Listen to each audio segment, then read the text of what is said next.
साधारणपणे 3 वर्षात उस्मानाबादी शेळीनं 25 पिलांना जन्म दिला।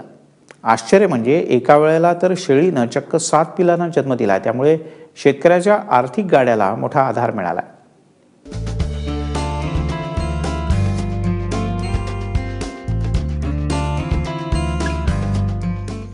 विनोद गायकवाड लातूरच्या पोहरे गावचे शेळीपालक। घरी शेतजमीन नाही, मात्र ते शेळी पालनाचा पारंपरिक व्यवसाय करतात।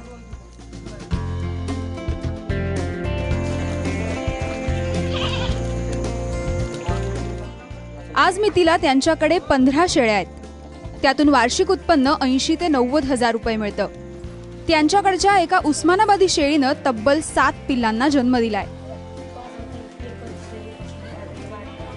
3 वर्षांचं गणित घातलं तर या बयेनं 25 पोरं जन्माला घातली। इतक्या मोठ्या प्रमाणात पिल्लांना जन्म देणारी ही एकमेव जात असावी। या शेळ्यांमध्ये सरासरी 5 ते 6 करडे होण्याचं प्रमाण आहे। मात्र अनुवंशिक गुण आणि शास्त्रीय सांभाळामुळे शेळीला 7 कोकरं झालीत। यापूर्वी या शेळीनं पहिल्या वेतात 3 पिल्ले दिली, दुसऱ्या वेतात 3, तिसऱ्या वेतात 4 आणि चौथ्या वेतात 5 पिल्ले दिली। त्यापैकी 1.5 झाले, परंतु यावेळी 7 पिल्ले दिलीत आणि 7ही पिल्ले सुदृढ आहेत। शेळी पालन हा आपल्या महाराष्ट्रातील युवकांसाठी एक चांगला रोजगार होऊ शकतो। जसं आपण नेब्युलायझरचा वापर करतो की चांगल्या प्रकारचं तापमान आणि आहार देऊन ती नवजात बालक जगवतो, त्याच प्रकारे करडांची सुद्धा देखभाल केलेली आहे। आणि एकदा का करड थोडीशी वजनाची झाली की यापुढचं व्यवस्थापन सोपं असतं आणि 7च्या 7ही पिलांचा सांभाळ चांगला होऊ शकतो। म्हणून अधिक संख्येची करड ही मिळण्याची क्षमता असणारी उस्मानाबादी शेळी हे आपल्या मराठवाड्याचं आणि महाराष्ट्राचं भूषण आहे। मराठवाड्यासारख्या भागात पावसाच्या लहरीपणावर शेती बेभरोशाची झाली आहे।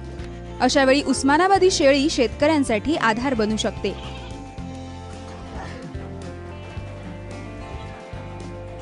लालू प्रसाद यादव यांनी बिहारमध्ये उस्मानाबादी शेळी नेण्याचा विचार मनोदय 5 वर्षापूर्वी व्यक्त केला होता।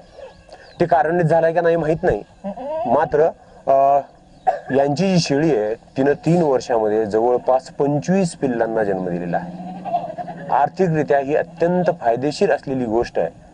ते शेतीला जोडधंदा म्हणून कायमच या शेळी पालनाचा विचार व्हावा असं यातून दिसतंय।